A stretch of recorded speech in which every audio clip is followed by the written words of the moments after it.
Hi folks, today I'm going to teach you a little bit about teaching portfolios. Why would you want a teaching portfolio? What is it for? Well, a teaching portfolio is basically a space in which you can put together your ideas about your teaching philosophy and evidence that teaching philosophy through your teaching practice. My teaching philosophy is a pedagogy of play underpinned by fun and interactive engagement, and certainly very student-centered. So I also bring a lot of visual components to the teaching environment and the learning environment. That's something I've been working actively on lately, so that's what my teaching philosophy looks like at the moment. But I'm going to update my teaching portfolio. I do this every year, so this is last year's one that you're going to get a sneak peek of, and you can have a wee look around the kinds of things that are involved in demonstrating my teaching philosophy and how that is evidenced through my teaching practice. Let's get into it. Right, so first of all, I've got an opening quote, then I've got a cool picture. I have an introduction to tell the reader a bit about myself, who I am as a person, and how the person I am underpins the teaching philosophy that I bring. There's a contents page. Right, so it's a really good idea early on to start with an overarching statement about your teaching philosophy and your pedagogy. I have seen these statements be 10 pages long. I've also seen a one paragraph. So there's no set hard and fast rules about this. You can see there that I have leaned into bolding font that I want the reader to pay attention to. Specifically, I'm into engaged learning, experiential learning, stimulating learner enthusiasm, having a bit of fun, exploring through a pedagogy of play, that kind of thing. So I say that kind of thing. I point to some of the theorists who have been wayfarers before me in this space, but I don't want it to get too bogged down by that. I'm just pointing out that I know other people have been interested in these kinds of things as well. And then I get into a couple of examples of how that teaching philosophy can be seen through my teaching practices. And that's what we're trying to create here, is a story about what your teaching philosophy is and how that can be seen through your teaching practice. Let's move on. What have I done? So I'm going to point to specific strategies that I use that demonstrate this teaching philosophy.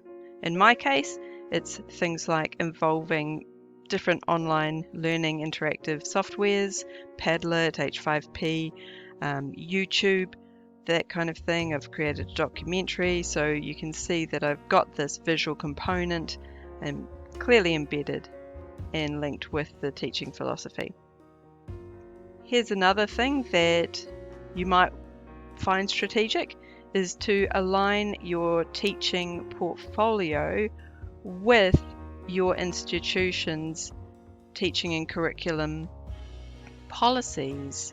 You know, like, what are the teaching principles of your institution and how do you align with them? How does your teaching philosophy and your teaching practices align with them? So I've got a little bit on that based on the curriculum frameworks from the University of Auckland in 2021, which I'll need to update. My one also talks to Te Tiriti o Waitangi, which is our founding treaty of responsiveness and partnership between Māori and non-Māori peoples in New Zealand. So I'm going to list the things that I do to demonstrate my commitment in that space, because that's very important. If you are doing teaching and learning in New Zealand, this is something that you'll want to demonstrate in your teaching portfolio. bullet points are helpful. Here I've talked about innovation. What is it that I'm doing that's a little bit different? So I've got some new courses. I've undertaken some redesign of courses, created new resources.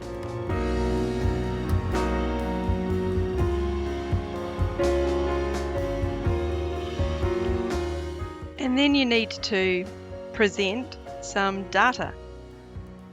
In my one, I've got some quotes from some of my students.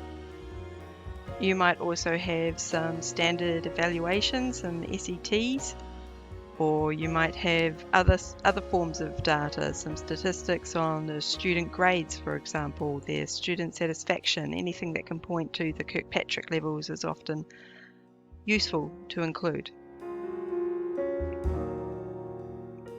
I do some postgraduate supervision, so I'm going to list my postgraduate students there. I'm going to tell the reader a bit about the course that I've designed, how I've designed it, what it involves, and I'm going to throw in some words that demonstrate my understanding of the way that my teaching philosophy aligns with the course design. And in this case, it's around constructive alignment, student scaffolding, flipped classroom, and getting students really involved. So here you can see some more quotes from learners.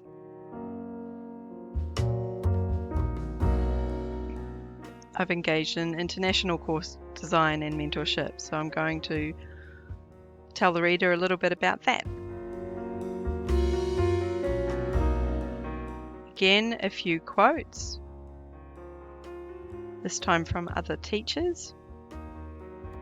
Here you can see that student evaluation that I mentioned. So it's about just using the student evaluation data to support the story of who you are as a teacher and what it is that you're bringing to the party, to the learning party.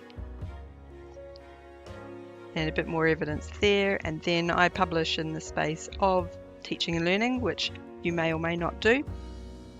If you do, you should mention it.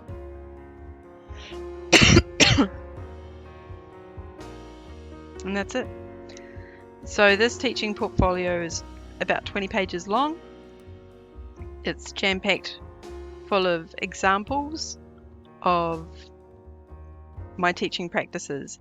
This is an example of one that is reasonably light in terms of theory and also light in terms of statistics demonstrating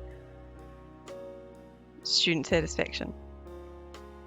It's fairly heavy in terms of evidence of practice. And you can do all kinds of stuff that turns up anywhere on the spectrum, but these are just giving you some ideas of the kinds of things that you might want to consider putting into your teaching portfolio. And as I said, this is something that I like to revisit every year and see if this is still true for me or if I've actually changed my teaching philosophy a little bit. Maybe I've moved in a particular direction and I want to emphasize that a bit more. And it's a living document. Okay, cheers and good luck with your teaching portfolio.